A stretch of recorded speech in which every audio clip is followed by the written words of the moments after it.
Come to another vista.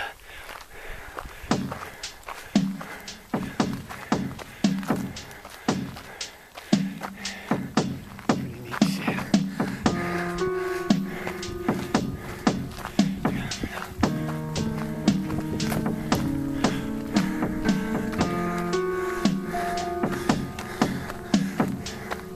Damn, nothing.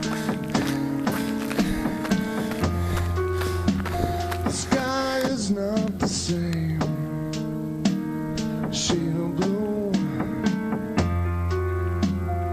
Every single thing I believe isn't true. Missing in a maze of monochrome. Oh wait, there's more. Should we get a How sense did I of how high, how fast you trek? There's people I just passed. go home?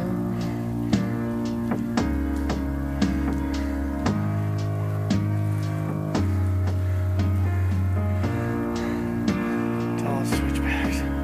Back and forth. There's get up here. Fine now. The echoes in my eyes of all they used to see. So this is at the top. Down the world, I don't see anywhere to go up. the ashes and debris, and all that's left of me. Not today. Have to go over there. And over there. And over there. And need to go down here to get there. Trying to stand in line. Trying Maybe we can go over there. And a trail that goes out there. the ghosts of what I was keep getting in the way. So we're at the top of the Staring at the lower sun, rock. blinded by the light. There's a lot to Now see up here. I'm afraid Right I'm here, there's fading definitely out go of on. sight.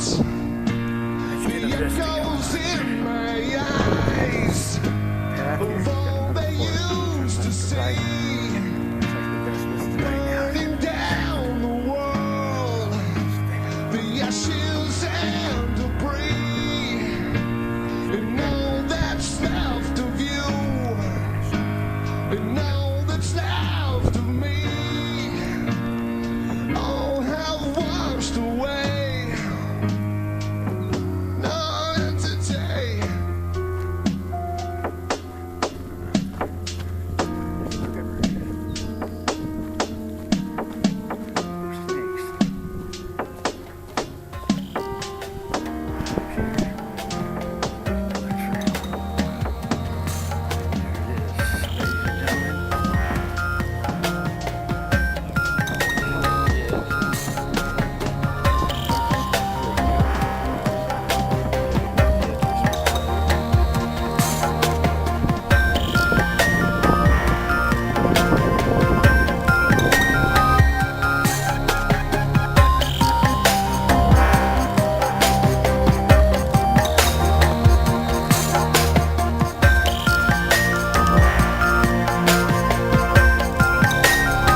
that head crater or any of the other craters similar to the type of tracks you saw after you rolled that one rock down?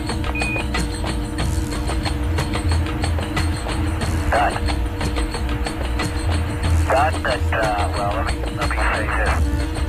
I was, without walking down in the crater, I couldn't tell what kind of a track the rock made that I rolled in. However, I think we have enough pan photos and that you can stereo in the craters that we went up to, that if there are any boulder tracks, you're going to be able to see them. Yeah, I think that's the best part right there. We took enough, so you're going to find them. I don't remember seeing any myself, but I also don't remember specifically looking for them. And usually when you see them, if you see anything special like that, you'll remember it. But maybe there's some around I just didn't even notice them. Hey, let me ask a question down there. When we were in orbit, we passed a particular area, and I'll have to go back to the map and look, where there were 3 or 4 bright craters that had very, very dark gray material streaking down the sides of them like landslides. Now, we were aware of many places, but using the binocular of seeing landslides that is covered with this layer, and there just ain't no way to figure it out. I know, thinking back, and like I say, before the EVA, during the EVAs, afterwards, we talked about it and thought about trying to get the big picture, trying to be more than rock collectors, picture takers. And believe me, we worked at it, and I think from our training, we were pretty doggone good at getting that sort of thing in training, not just grabbing a few rocks, but trying to evaluate the things that we want to evaluate. But it just was difficult to do because the clues just aren't right laying there on the surface. It's got this big blanket of all beat up soil over every single thing. I think maybe you want to get a better trenching tool.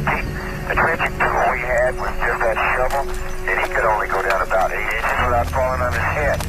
Now, if you don't want to get a lot of quarters, but you want to see what's going on, maybe we need to get some where the guy can lean over and trench down 6 or 8 inches, or at least as far as the ground is soft, and then take a look at down what's underneath it.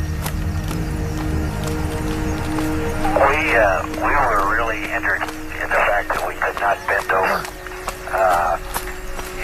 It wasn't as apparent in our training as it was up there, because in your training, when you weigh 285 pounds there in the building, and you got all that stuff on your back, it's fairly easy to sort of squinch down or lean quite a bit.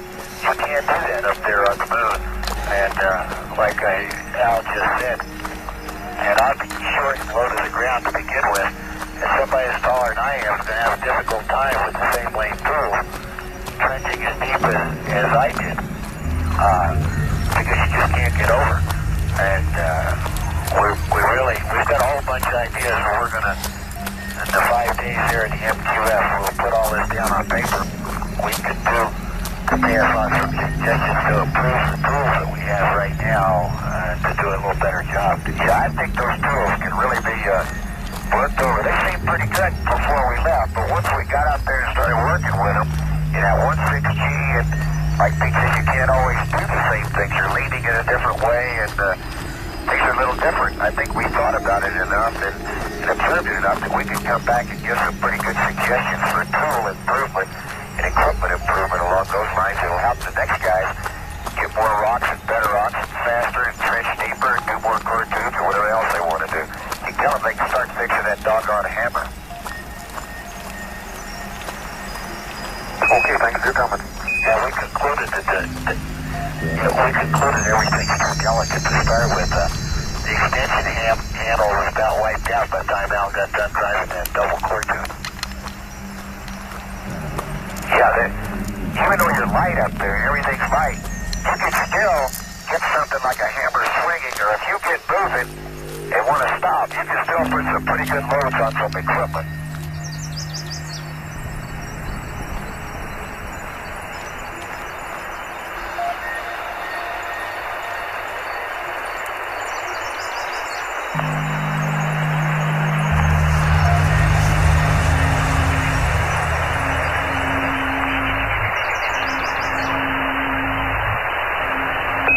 Okay, Pete, now that's it for the questions. Thanks very much. Could you give us a reading off the O2 pressure gauge on the repress pack?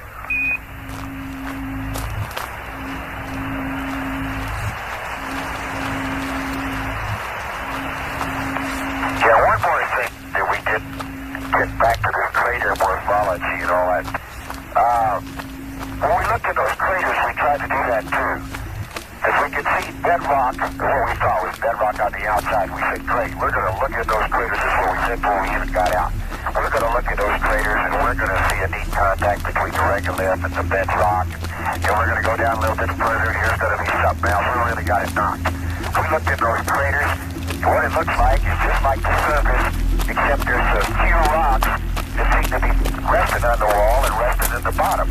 Now, if you went down there and dusted away all that material, I don't know how much there is there, maybe you'd find a contact between the regolith and the ground bedrock, but you know, you really couldn't see it. Now, maybe you could infer it from the pictures we took and what we discussed, because it usually would show it here and there, particularly on that very last crater. But that's going to take some work. It's just not like looking at a crater on Earth.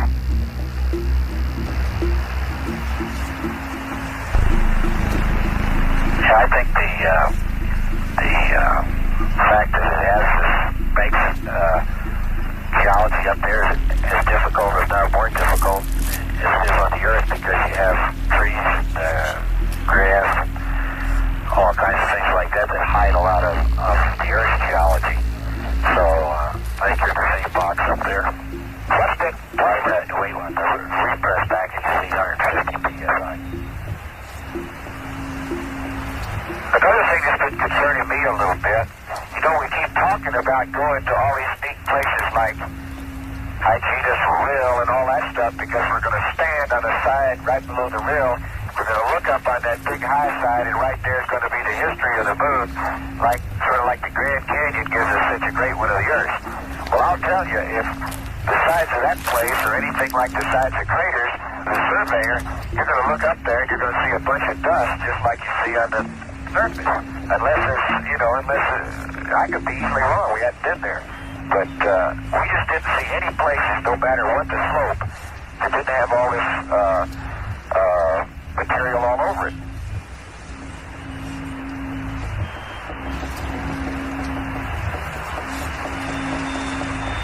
Roger.